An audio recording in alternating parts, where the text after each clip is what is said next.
Becoming a congested environment, an increasingly hostile environment, a contested environment, an environment with so many new players and more coming every day. Missions navigating new technologies, new threats, and new ways of doing things need a partner who has been along for the ride and is constantly adapting. Gone are the days of exquisite, multi-year systems. Rocket science is no longer about building a rocket. Rocket science is about how you use the rocket.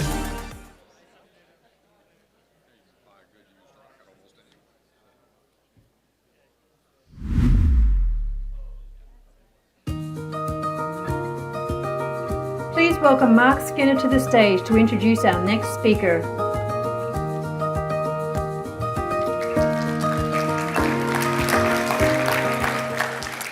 Aloha, and it's my pleasure to introduce Diane Howard to you, Dr. Diane Howard. I met Diane about 12 years ago at UNCOPUOS. It was Valentine's Day, and Diane needed some cheering up. At the time, Diane was a graduate student at McGill University working on her PhD in space law for Professor Ram Jacou. She did finish that. Prior to becoming a space lawyer, and I know we have a history of space lawyer jokes, but we're not doing that today. She had been a terrestrial lawyer, doing wills, divorces, that kind of thing. And if you can imagine, before that, she had a career in the fashion industry. Who knew? Subsequent to finishing the PhD at McGill, Diane took a faculty job at Embry-Riddle down in Daytona Beach area, down in Florida.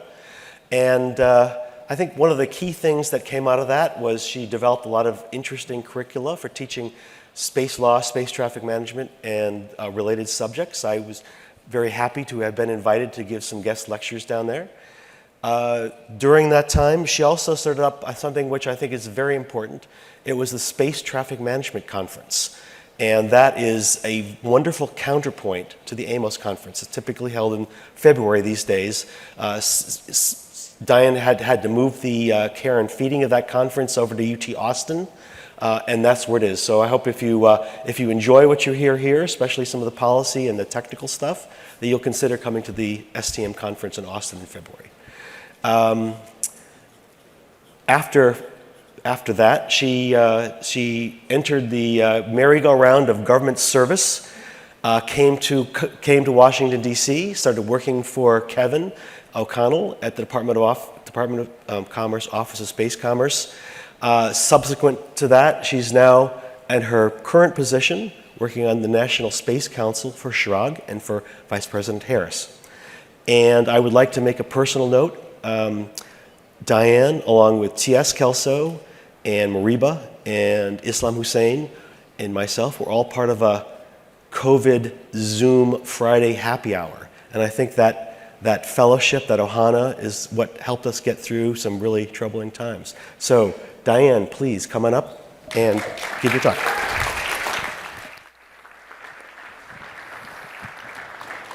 Well, thank you very much for the very kind introduction. But since my Star Tracker boys Zoom COVID situation was called out, I also have to give a shout out to my Space Gals, because I had another group, and some of them are here. So Teresa Hitchens, Victoria Sampson, Ruth Stillwell, Jessica West, Therese Jones, and Jana Lewis. So can't let that go unspoken.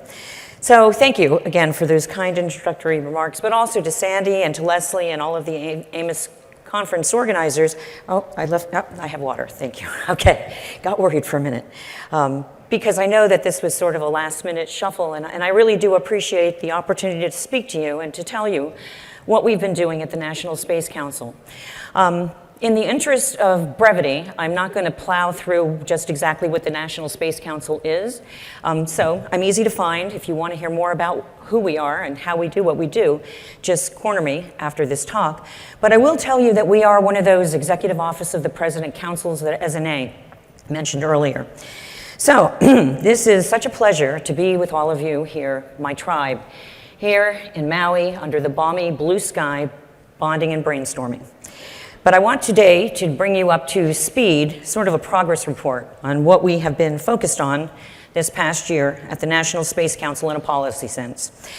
I want to give you a little sense of our ongoing activities and where we plan to go. So, likely most of you are aware, at least I hope you are aware, that we've had 2 National Space Council meetings since this administration began. And Vice President Harris, who is our chair, has had multiple space engagements in the past year in particular. And the momentum is really increasing. We've been building on the work of the past few administrations, implementing policies that we've all been working on and refining for years, over time. So at our first meeting last December, we included 3 panels: modernizing rules and norms for space, space and climate, and the space workforce. And we had a host of tasks, which we reported on at our second meeting earlier this month. The departments and agencies took their homework very seriously. This is something, as a prior professor, makes me very, very happy. And we were pleased and proud to be able to announce and present initiatives that are truly making a difference, particularly in the area of space workforce and relevant to the work many of us here participate in, including the very recently executed Memorandum of Agreement between the Department of Commerce and the Department of Defense, articulating their commitment to the transition of non-US government space safety responsibility now underway. Our second meeting also included a panel on rules and norms for space, but this time it came from a different perspective. So I'm going to spend most of my time today with you talking about those 2 panels, the first one from the first meeting and the last one from the last meeting. Excuse me. There are consistent themes in the content of these 2 meetings, this past year's engagements, and our ongoing work: responsible behavior and opportunity. So the administration's policy approach to space is guided by the President's 2021 Space Priorities Framework. It's on our website, easy to find. We fondly refer to it as the SPF, so that's how I'm going to refer to it. And we also use as another lodestar the Interim National Security Strategic Guidance. SPF is always the starting point, though.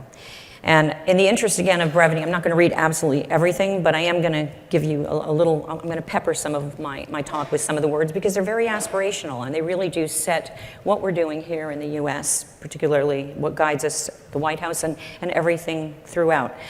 As space activities evolve, the norms, rules, and principles that guide outer space activities also must evolve. The United States will lead in the responsible, peaceful, and sustainable exploration and use of outer space. So I'm not going to continue. You look it up. And the President's Interim National Security Strategic Guidance also contains a similar thread. It notes, we will lead in promoting shared norms and forge new agreements on emerging technologies and space. So this element about strengthening a rules-based international order is important for our approach. And that's because space is not, as some have asserted, a lawless zone. It is not the Wild West. International law, including international humanitarian law, apply in outer space. So do the core 4 UN treaties, and a number of other instruments with clear application in outer space, including the Partial Test Ban Treaty, or PTBT. This emphasis on the importance of international law and a rules-based order, along with the need for responsible behavior, sets us apart from our competitors. They continue to push hypocritical and fundamentally flawed treaty proposals concerning the placement of weapons in outer space while behaving irresponsibly in outer space. So, what does this American leadership look like in practice? How do we show the world how to uphold and strengthen a rules-based international order for space? What does it even mean when we say we will promote the implementation of existing measures and lead in the development of new measures that contribute to the safety, stability, security, and long-term sustainability of space? Well, our first Space Council meeting began with this theme and these questions, and I will come back to those in a moment. But first I want to speak to you a little bit about some of the policy tools that we're drawing upon to carry out these efforts, to answer these questions. So one set of policy tools comes from the world of arms control. Generally, these are intended to help manage strategic competition and attempt to mitigate miscalculations and misperceptions that could give rise to inadvertent escalation. And these tools, typically, they include legally binding treaties. That's what most people probably think of when they hear arms control. But it also includes other tools, things like transparency and confidence building measures, norms, and political commitments, whether they're unilateral or multilateral. And these kinds of arms control tools, they tend to be viewed as top-down efforts. So I mentioned that the Vice President has created a good deal of momentum this year. And in April of this year at Vandenberg Space Force Base, Vice President Harris announced that the United States commits not to conduct destructive direct descent anti-satellite missile testing, and that the United States seeks to establish this as a new international norm for responsible behavior in space. And this is a political commitment of restraint. The Vice President called on other nations to make similar commitments. In fact, she repeated that call at our second meeting a few weeks ago, and to work together in establishing this as a norm, making the case that these efforts benefit all of us. I like to call it mutually assured benefit. A number of countries have committed, many more have supported, and this unilateral commitment of restraint has already had salutatory effects in the UN fora, where it has been well received. And stay tuned, because there's more to come on this front as part of our ongoing work. So also, at that first panel of our meeting last December, the Vice President tasked the National Security Council, along with the Department of Defense, Department of State, the Director of National Intelligence, to develop proposals for and promote international national security, and to promote internationally national security space norms. That's a hard one. Okay, promote internationally national space security norms. That work is continuing, and the commitment announced by the Vice President in April represents just the first step. So it's not the last, by the United States in leading the development and implementation of norms to strengthen the responsible, peaceful, and sustainable exploration and use of outer space. But there's more. With respect to principles and rules, a major ongoing effort, which began in the last administration and has continued in this one, is the promotion of the Artemis Accords. They're grounded in the Outer Space Treaty, my mantra. The Artemis Accords are a multilateral, non-legally binding declaration of principles and rules to enhance governance in the responsible exploration and use of space beyond geosynchronous orbit. The Artemis Accords principles include the registration of space objects, deconfliction of activities, release of scientific data, and the provision of emergency assistance, principles that will help increase the safety of operations, reduce uncertainty, and promote the sustainable and beneficial use of space for all humankind. And these shared commitments provide a firm foundation for international collaboration, including through NASA's Artemis program. As of today, 21 nations have signed the Accords. That's pretty remarkable, because this is it's not just the usual suspects. This is a really diverse and rapidly growing cross-section of nations. And it really illustrates the strong shared interest across much of the globe, not all, but much, in participating in the next major phase of space exploration and in promoting responsible behavior and a rules-based international order for space. Also in further developing our economies through space technology. So just over a week ago, representatives of Artemis Accords signatory nations met together at the IAC in Paris for the first time since the launch of the Accords. That's like a big thing. At an event co-hosted by NASA and AEB of Brazil and CNES of France, signatories discussed next steps in assuring the safe and responsible exploration of space. So again, implementation. Excuse me one moment. Fundamental to all of this work on rules, principles, standards, and best practices are the incredible strides that are being undertaken by industry. There are growing efforts to promote the responsible, peaceful, and sustainable exploration and use of outer space, including in key areas such as space traffic coordination, so dear to our hearts, are both welcome and indispensable. And that's my portfolio, so I'm particularly proud of all of you. As the SPF notes, Working with industry and international partners, the United States will lead in the development and implementation of open, transparent, and credible international standards, policies, and practices that establish the foundation for global space traffic coordination. So, one area where we do this is promoting participation in bottoms-up technical and operational standards bodies. And I know a number of the people that are here in this room are participating in that, and we support and laud that. We need that. These efforts are a significant way for the private sector to advance U.S. goals in both multilateral fora as well as in efforts to ensure interoperability between U.S. and allied and partner space capabilities in areas like SSA and SDA, spaceflight safety, secure broadband satellite communications. U.S. commercial industry engagement is essential for the long game of advancing the rules-based international order in outer space in the face of strategic competitors.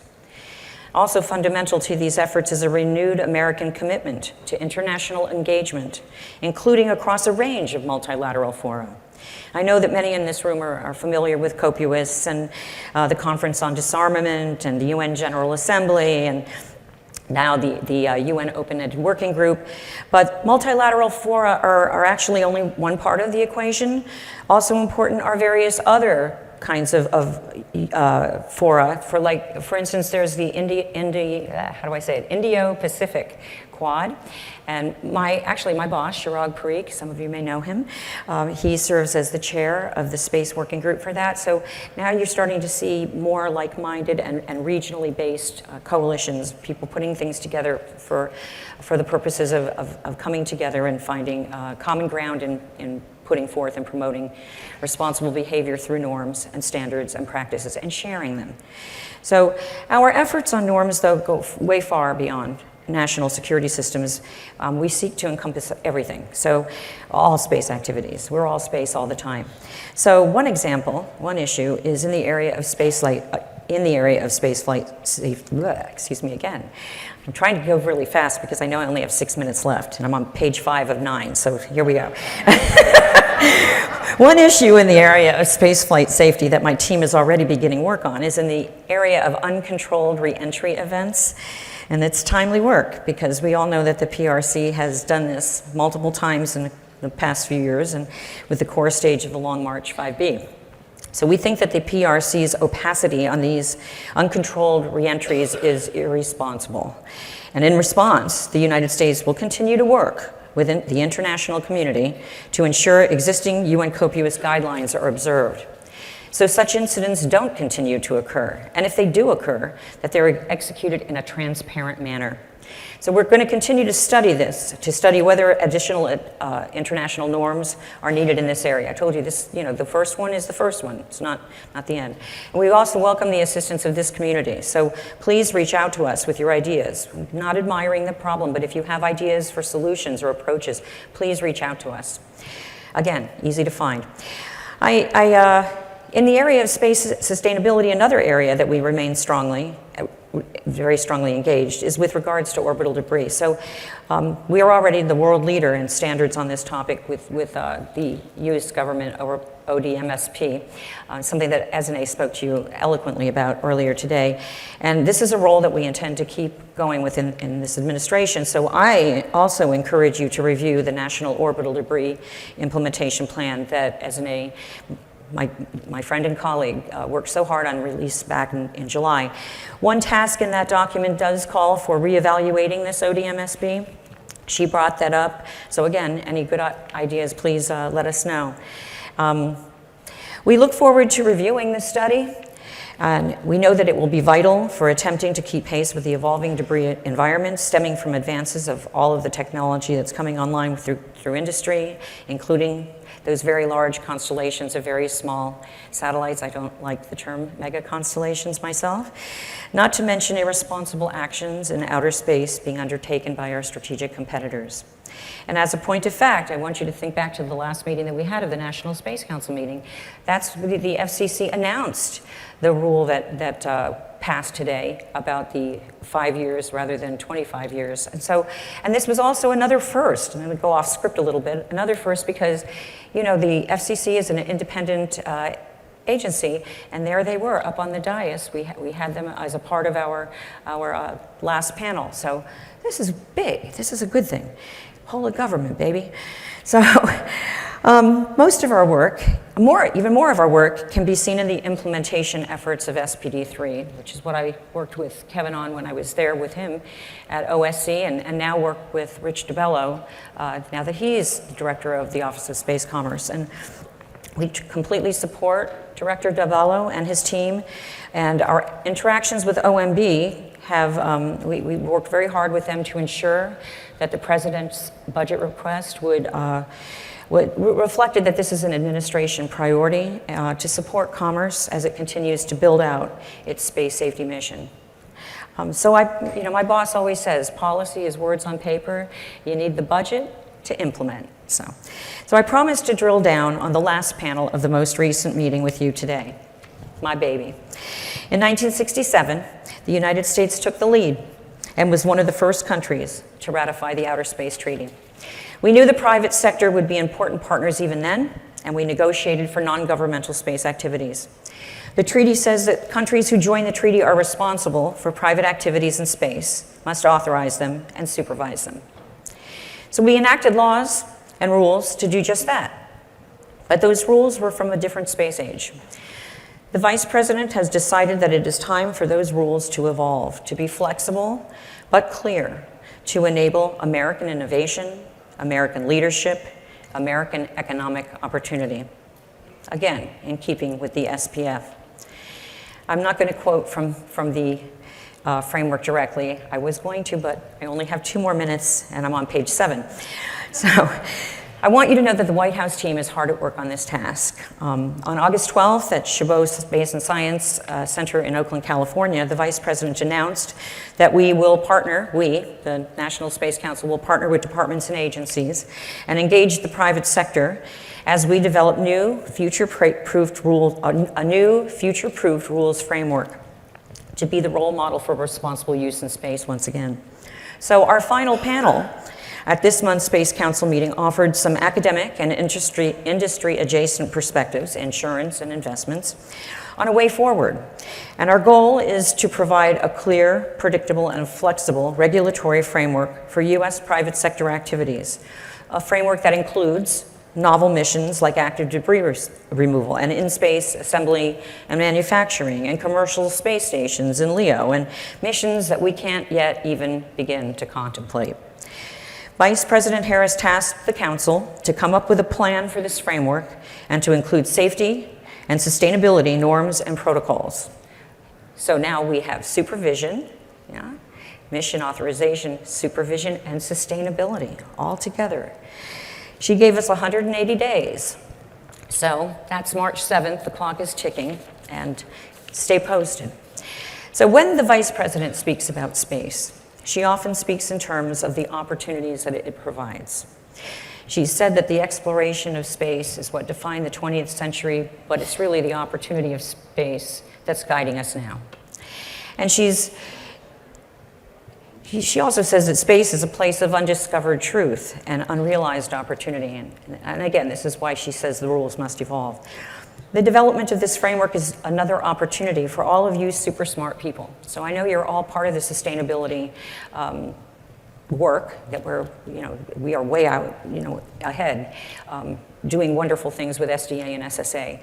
But now, what I'd like you to start thinking about supervision, what it could look like. What are some ways to provide meaningful supervision of the operational phase of missions? Supervision that doesn't burden business models and doesn't hinder innovation.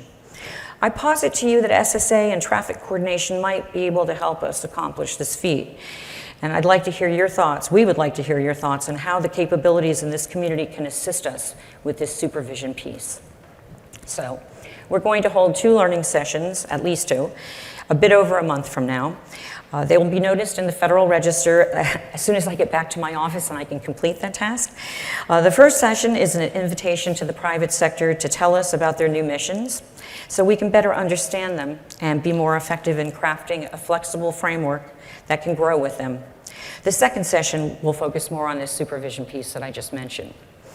So in closing this discussion, and I'm at 0, on the way ahead. I'm calling upon the many experts that are represented here, the organizations that you are part of. We want you to contribute your expertise to developing these future norms, the standards, the best practices on this, and all the areas that I actually touched upon today. All of them. So with that, I think I'll stop, and I'm going to ask Mark if we have any time to come on up and do some questions. And thank you so much for your attention. And yes. Thank you, Diane. Quick question while I'm looking for what the audience has sent in. SPD 3 came down from on high back in 2018. How are we doing in implementing the various aspects? Are there some success stories or some things that we need to buttress? Well, I will tell you that not long after I first joined the staff of the National Space Council, we began really taking a look at the implementation plan, which was not a public-facing document, but which accompanied SPD 3 that was out in the world, to assess just what had been done and what needed to be done. And we did convene the interagency. We call them, we follow, we don't really use working group models so much as we follow the National Security Council model, which is an interagency policy committee. We call them interagency space policy committees. So we put that together, and we basically heard from all of the different departments and agencies that have been tasked in SPD 3 and gave them an opportunity to tell us, to show us their work, you know, and they did. Some things are ongoing. Certainly the transition from DoD to DOC is one of those things. And so the MOA really is evidence of great progress. I know that the MOA also talks about a working group that they're putting together between them to affect that.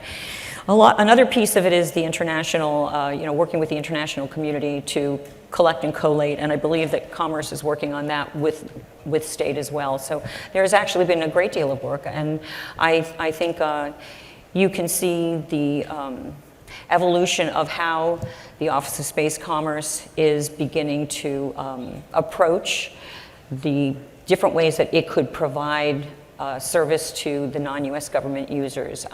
And I think that's wonderful. I mean, and now with some resources, it's a lot easier to do this with money. A question from the audience, I'll paraphrase. So you're in the National Space Council. The National Space Council has ebbed and flowed over the decades. It's sort of in a strong position these days. As a member of the National Space, or employee of the National Space Council, what advice would you give to a developing space country that doesn't have a Space Council and might want to have some sort of top-down policy kind of directive or center or locus, or what's your thoughts on that? That's a great question, and I will tell you, I think, you know, one place where you can see that we are really very aware of the fact that there are emerging economies and space developing nations. The signatories for the Artemis Accords really reflect a very diverse group. There are countries like Bahrain, all kinds of countries, like I said, the usual players. So we do have a director for international space policy, who's my colleague also, and we get reached out to a great deal. Sometimes we meet very informally. Sometimes we have, I know Chirag's work in the Indo-Pacific Quad helps with some of these questions and issues, and you know, usually our comprehensive dialogues are with more developed countries, but certainly the Vice President is keenly aware of the fact that, you know, space is there for everyone, and we as leaders need to help developing countries along. Okay. So touching back on COPUOS and the LTS guidelines, what role has the Council had in helping get those guidelines out into the U.S. as part of regulation, best practice, that kind of thing? What's your role been in that? I know state has had some issues, or not issues, but dialogues. But how does the Space Council fit into this? The Space Council basically convenes the different cabinet level departments and agencies, and then also some of the EOP councils. So we work through, they all have their own mandates, and we work through that. So through state, and then through all the different space regulator organizations. We are able to address, discuss, and so I will tell you that this is one of the reasons why in the work that we're doing right now for the in-space authorization and supervision sub-ISPC, we are including some of the sustainability guideline issues and objectives in our work. So that's where we have some direct influence, and then we have indirect influence. In the small amount of time we have remaining, I would invite you to make a final statement to the conference, if you would. Well, thank you. Thank you very much for listening to me and for having me. But also, when I tell you to please join us for these listening sessions, this is a big deal. We're actually taking a good look at our regulatory framework, and we want to do this right. That involves dialogue and meaningful conversation. So, we're going to do the listening sessions, which will be relatively public. However, back when I was, at the Office of Space Commerce, we did an industry day thing for a few days, and then we had one-on-ones with companies who didn't feel comfortable talking about things that were somewhat proprietary. And so we're going to kind of we will employ the same idea with this. So if I invite you to participate on those levels and let us know your thoughts. Thank you.